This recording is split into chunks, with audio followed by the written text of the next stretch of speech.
essaiera un jour de faire une grande cantine gratos. Yes, we can. Serge Gainsbourg, bonjour. Il n'y a eu qu'un vainqueur, c'est l'espoir. Europe 1.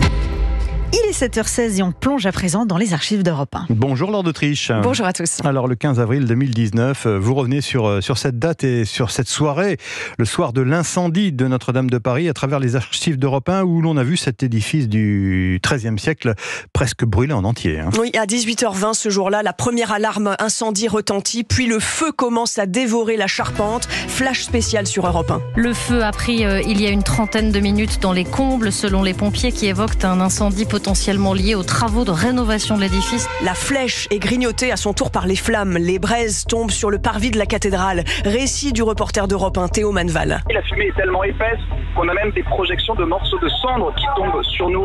Il y a déjà des centaines et des centaines de badauds qui filment la scène et qui gênent, il faut bien dire, qui gênent l'arrivée des pompiers. Les policiers sont obligés de forcer le passage. À 20h, la flèche se brise et s'écroule sur la nef. 1000 ans d'histoire partent en fumée. Des morceaux de bois calcinés volent dans le ciel de Paris, devant les yeux de centaines de personnes. Un symbole de l'humanité, c'est patrimoine. C'est un désastre inestimable. Et le feu gagne maintenant la tour gauche de la cathédrale. Accident, acte criminel, l'enquête va commencer et pendant de longues heures, plus de 400 pompiers se battent contre les flammes. À l'arrière du bâtiment, une autre bataille se livre, celle du patrimoine, pour sauver le trésor composé d'objets d'art et de reliques du catholicisme. Vous avez des pièces uniques, vous avez des reliques, vous avez des tas de choses, des histoires familiales.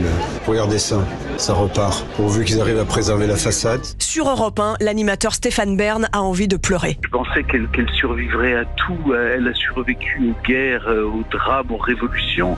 Elle sombre dans l'incendie le plus dramatique. Et quelques heures plus tard, à la télévision, le président Macron prend la parole. Nous rebâtirons la cathédrale Notre-Dame plus belle encore. Cette nuit du 15 avril, après 9 heures de lutte et d'angoisse pour beaucoup, le feu est maîtrisé, il est 3 heures du matin, Notre-Dame est sauvée, les 2 tours sont hors de danger. Merci Laure d'Autriche, encore une fois des documents saisissants recueillis dans les archives d'Europe 1 grâce à l'équipe de Sylvaine Denis. Réalisation sonore Sébastien Guilis.